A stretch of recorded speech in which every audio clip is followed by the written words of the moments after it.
Dory, hello from the study. It's the end of January 2024. This is part 4 of the Cromemco CS250 rebuild. Where are we? Well, it's been a day of intense faffing and screwing and cutting and things like that. The objective of today was to get all the disk drives, hard drive and floppy drives correctly mounted and also hopefully working. So I've got halfway there. So the front chassis is angled open. On this Z2 or CS250 system, you'll see there's a hinge here, and that allows you to open this whole front chassis out. I'm just doing that first of all so I can show you around the back. Go on, you can do it. What camera skills are these? So around the back, you'll see why I've had a rather annoying situation. So originally I had the drives in a completely different, the floppy drives in a completely different fashion.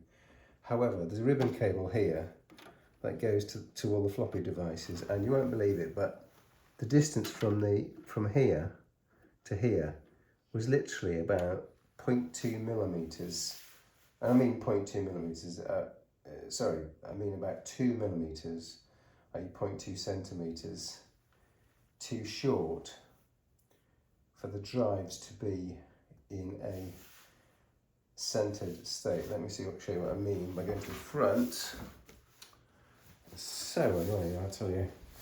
So here's the front, and you can see at the moment we've got the final configuration. I don't think it's going to be the final one, whereby the drives are stacked. At the top you've got the B drive. Let's show you that. Oh dear. At the top you've got the B drive, which you'll see is not in the middle. And then you've got the D drive and you've got the NC drive. Now I had wanted to put this, well I had indeed, I'd physically put this in. And it was nicely centered and it was all nicely covered up. But then at the back, that meant that this drive was in the center here. And that meant that the connector at the back was literally just in the middle. And it's just not quite long enough. Well, the ribbon cable is just not quite long enough. And it's a PC ribbon cable I've already messed about with, and I've already had to splice it and take a kink out of it. I just don't want to touch that cable. So I'm afraid this lovely front is not going to be used. Instead, I've installed a plate, and mounted this drive onto the plate, so it looks a bit crappy, I have to say. Anyway, it is what it is. Then the next thing was the hard drive controller is at the back there, and the hard drive emulation unit is sitting in here. I'll get this down so you can see it. So there's the hard drive emulation unit. Now it's got two cables to go to the hard drive controller, and also two additional cables which could feed out to a physical hard drive. So if I want to test a physical hard drive, I'd use the two cables coming out to the front with the power on. And if I want to use it in a normal way, I would leave these cables as is. Now this chassis here was a shock protected chassis for a hard drive. You can see it's loose. It also comes with a front cover. So I'm doing what is always deemed to be risky in the vintage world, which is I'm about to put the cover on and put this back and hinge this back for the night.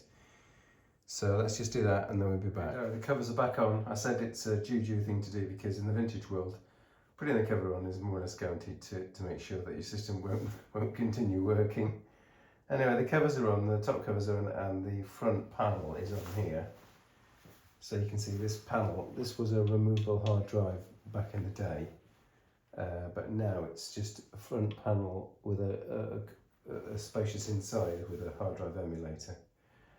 Now I've tested the hard drive emulator works in the sense that it tries to boot the operating system and then the system crashes.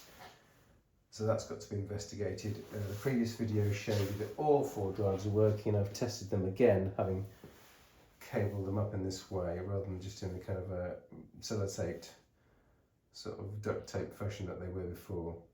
So that's going to be the final configuration. I've just got to get the system actually working now.